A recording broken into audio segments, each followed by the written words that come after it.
Salut! Si tu as cliqué sur la vidéo, c'est parce que tu veux savoir comment j'ai réalisé mon dernier court-métrage Ferme tes yeux. Alors, je suis prêt à te dévoiler mes secrets, mais je vous avertis, ce ne sera pas un making-of. J'ai pas de plan dans les coulisses. Je vous explique vraiment, de vive voix, comment j'ai fait, d'où ça vient, mes motivations. Ça fait vraiment plusieurs années que j'ai envie de faire un petit court-métrage d'horreur. Parce que pour moi, ça représente un défi colossal. Parce que si ton horreur ne fait pas peur, alors c'est juste cringe. Et c'est là le problème. C'est qu'il faut que ce soit vraiment bien fait si tu veux que ça marche. Je sais pas à quel point je l'ai bien fait. C'est ça qui est compliqué aussi en faisant un film d'horreur. C'est que c'est toi qui le fais. Tu sais ce qui s'en vient. Je pouvais pas avoir peur. Je pouvais pas ressentir vraiment ce que le téléspectateur allait ressentir. Je le savais ce qui allait arriver. J'ai jamais découvert ce projet-là avec le suspense. Je sais à peu près ce qui allait marcher, c'est comment faire les choses, puis je pense que c'est comme ça qu'on sait si un projet est bien ou pas, hein? C'est si le réalisateur est capable de faire passer son message, même s'il ne découvre pas le film. Alors je suis pas un professionnel, je suis pas en train de dire que mon film est excellent, je suis en train de dire que j'ai fait mon possible avec ce que j'avais. Et je suis en train de vous dire comment j'ai fait. Donc oui, il y a énormément de points à retravailler, il y a certaines personnes qui m'ont fait des retours constructifs,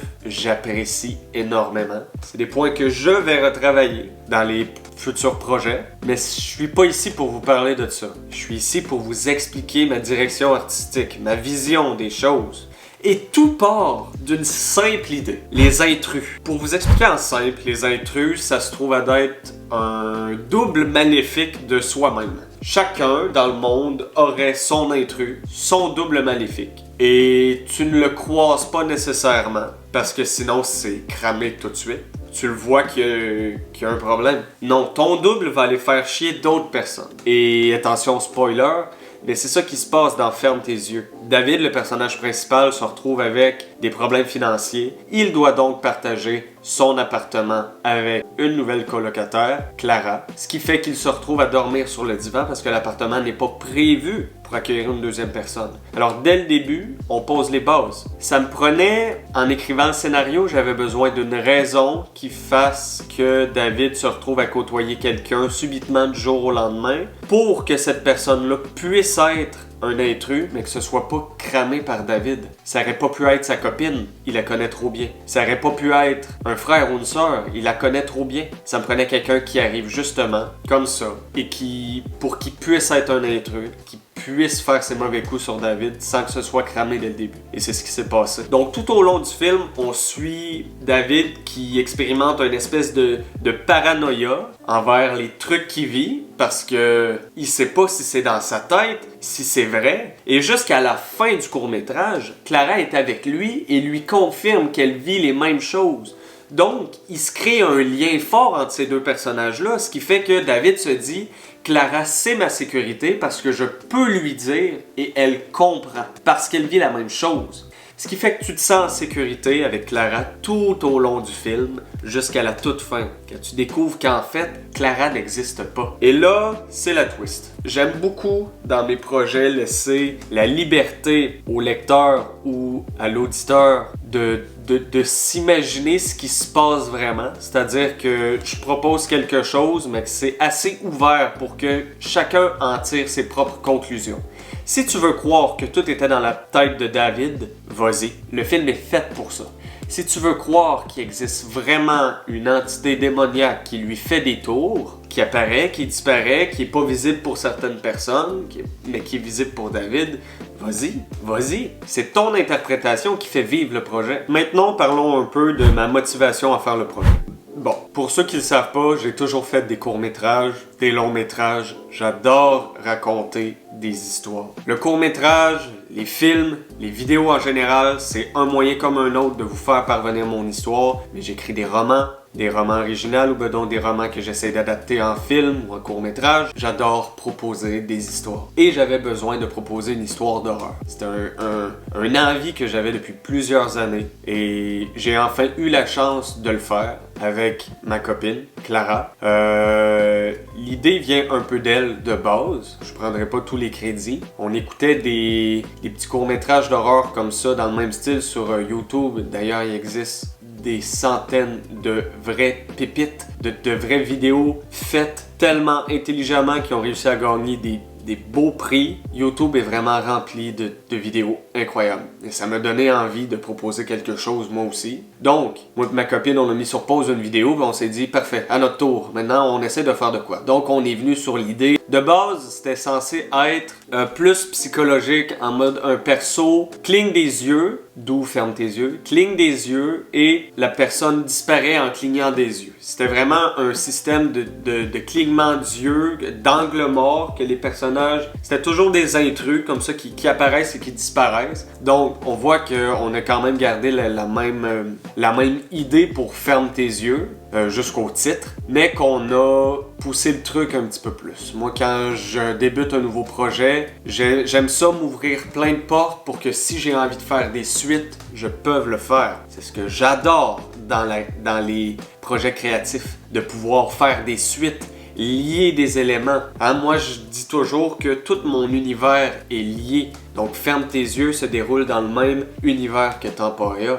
Ceux qui ont reconnu Frédéric Aubery dans Ferme tes yeux comprennent ce que je veux dire. Donc c'est ça. Je me suis assis, le temps d'une semaine peut-être, écrire un beau petit scénario simple à tourner. Donc, je mets l'emphase sur le simple à tourner. Je voulais pas que ce soit compliqué. Moi, ce que j'avais envie de faire, c'était me surpasser à la caméra, au montage, à l'acting. Je voulais vraiment un beau film. L'histoire, c'est très important. Moi, c'est ce que j'aime le plus. Mais pour ce projet-là, j'ai préféré choisir une histoire simple, parfois prévisible, mais de prioriser tout l'aspect technique en arrière. Parce que c'est ce que j'ai pas souvent eu l'occasion de pratiquer. Souvent, je faisais le contraire. Une histoire de fou, réalisée avec les moyens du bord. J'ai essayé d'autres choses et je suis très fier de ce projet-là. Ma copine aussi, d'ailleurs. Et les gens à qui on l'a montré, qui nous renvoient des retours extrêmement positifs. Alors ça, c'est incroyable. Ça me fait tellement plaisir à entendre. Donc,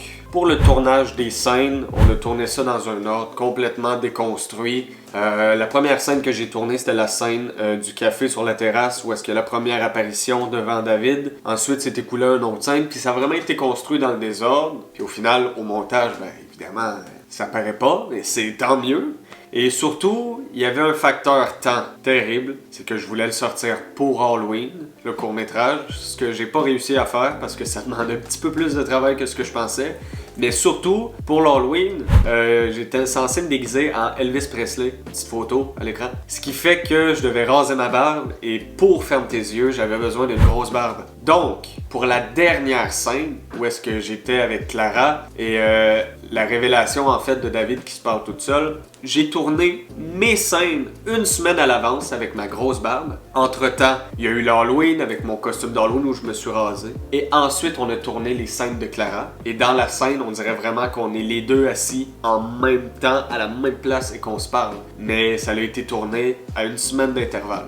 Je suis vraiment satisfait du montage, des techniques que j'ai utilisées, des petits trucs comme ça qui sont pas visibles en fait. Puis c'est ça un bon film, je pense, d'être capable de jongler comme ça avec ton matériel, mais que ce soit fluide à l'écran. Au niveau montage, c'était super simple, une scène à la fois.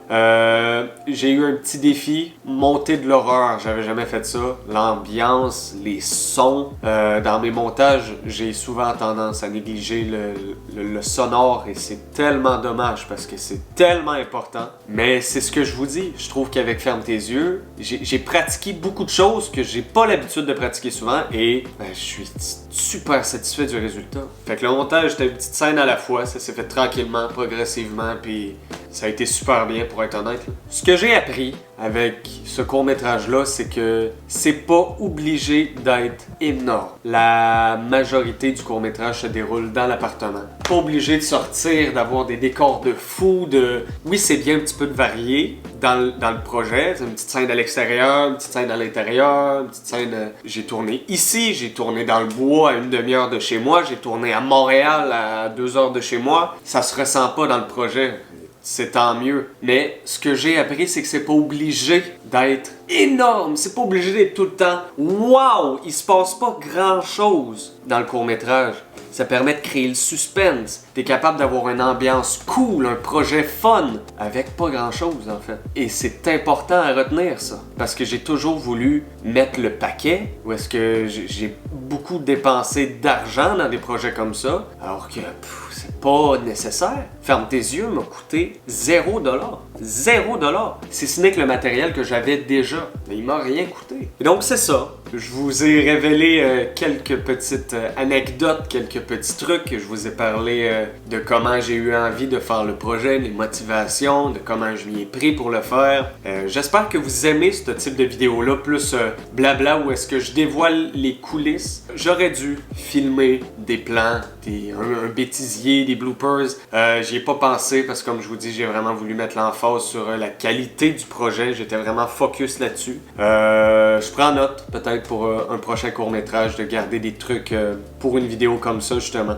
Sur ce, n'hésitez pas à me dire dans l'espace commentaire ce que vous avez pensé de la vidéo, si vous en voulez d'autres. Mettez un pouce pour le référencement, moi ça me supporte énormément. Abonnez-vous, mettez la cloche pour rester informé de quand je poste une nouvelle vidéo. Et je vous retiens pas plus longtemps. Alors, à la prochaine pour une toute nouvelle vidéo.